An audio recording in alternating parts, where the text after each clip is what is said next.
প্রেম কিংবা বিয়ে যেটাই করেন, করলে ভদ্রলোকের সাথে করবেন, না হলে সারা জীবন একা থাকবেন। নিজে টাকা কামাইবেন, ঘুরবেন ফিরবেন পরিবারের মানুষগুলোকে নিয়ে, আর সম্মানের সাথে বাঁচবেন। যে মানুষ কথায় কথায় তার মতের অমিল হলে অসম্মানজনক কথা বলা শুরু করে, গালি দেয়, ওইটাই তার আসল চরিত্র। এমন মানুষগুলো খুবই ভয়ানক। যাদের মধ্যে নম্রতা ভদ্রতা আছে, সে গালাগালি করে না বা অসম্মানজনক কথাবার্তা বলে না। এমন মানুষগুলোকে ছাড় দিয়ে যত চলবেন, ভালোবাসা দেখাতে যাবেন, নিজের লস। এরা আপনাকে মানসিক রোগী বানানো ছাড়া কিছুই দিতে পারবে না। এমন সম্পর্ক থেকে যত তাড়াতাড়ি সম্ভব বের হয়ে আসা উচিত। কেউ কারো জন্য মরে না। জীবন নষ্ট করার জন্য একজন অযোগ্য লোককে নিজের জীবনে জায়গা দেওয়াই যথেষ্ট।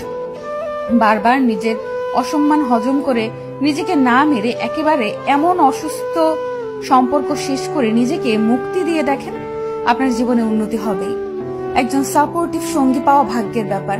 যে মানুষের মাঝে ভদ্রতা আছে, তারা তাদের দায়িত্ববোধ সম্পর্কে জানে। তারা অন্যের জীবন নিজের নিয়ন্ত্রণে আনার জন্য মরিয়া হয় না। আমি আমার পরিচিত এমন অনেক মানুষ চিনি যারা জীবনে অনেক ভালো কিছু করতে পারত, কিন্তু তাদের জীবন নষ্ট করে দিয়েছে তাদের জীবন সঙ্গী। আবার এমন অনেক মানুষ দেখেছি যারা জেনে শুনে ভুল মানুষের প্রতি ইমোশনাল হয়ে নিজের ক্ষতি ডেকে আনছে। ভালোবাসলে আগে নিজেকে ভালোবাসা উচিত, এরপর অন্য কেউ। ভালোবাসা যদি ভালো থাকাই কেড়ে নেয়, এমন ভালোবাসা দিয়ে কি করবেন? মানুষ চোখের জলের মূল্য ততদিন বোঝে না যতদিন না সেটা তার নিজ চোখ দিয়ে বের হয়। ভালোবাসার সবচেয়ে কষ্টের মুহূর্ত হলো পুরনো স্মৃতিগুলোকে ভুলে থাকা।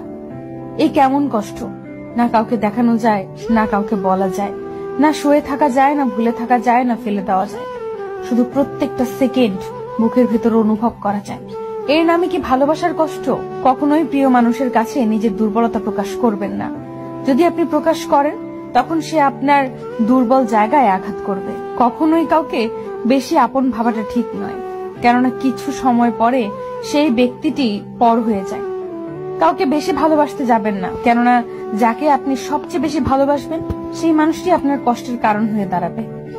যদি কেউ বুঝতে পারে আপনি তাকে মন দিয়ে ভালোবাসেন, হয়তো প্রথম প্রথম সে ঠিকই আপনাকে ভালোবাসবে, তবে ধীরে ধীরে দেখবেন পরিস্থিতির সাথে সাথে সে পরিবর্তন হচ্ছে। তখন আপনি তার কাছ থেকে দুঃখ, কষ্ট, আঘাত, অপমান, অবহেলা, প্রতারণা ছাড়া আর কিছুই পাবেন না। কুকুর মার খেয়েও বিশ্বাসী থাকে, আর মানুষ ভালোবাসা পেয়েও বিশ্বাসঘাতকতা করে।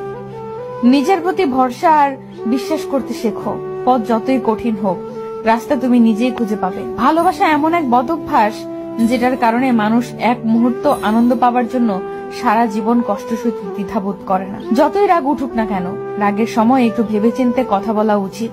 রাগ কমে গেলে তুমি হয়তো ক্ষমা চেয়ে নেবে, সে ক্ষমা করে দেবে, কিন্তু যাকে কথাগুলো বলবে তার মনে সেগুলো চিরস্থায়ী হয়ে যাবে। সবাই ভালো ব্যবহারের যোগ্য হয় না।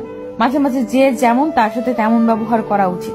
এটা অসভ্যতা নয়, প্রয়োজনীয়তা। দুনিয়ার জন্য তুমি একটা সাধারণ মানুষ, কিন্তু একটা সাধারণ মানুষের কাছে তুমি তার সম্পূর্ণ দুনিয়া।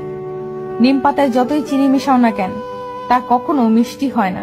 ঠিক তেমনি কিছু মানুষকে যতই ভালোবাসা দাও না কেন, তারা কখনো আপন হয় না। প্রত্যেকটি মানুষের জীবনে একবার প্রেম আসে। সে প্রেম কারো জীবনে এসে সুখ দিয়ে ভরে যায়, আবার কারো জীবন থেকে সুখগুলো কেড়ে নিয়ে দুঃখ দিয়ে ভরে দেয়।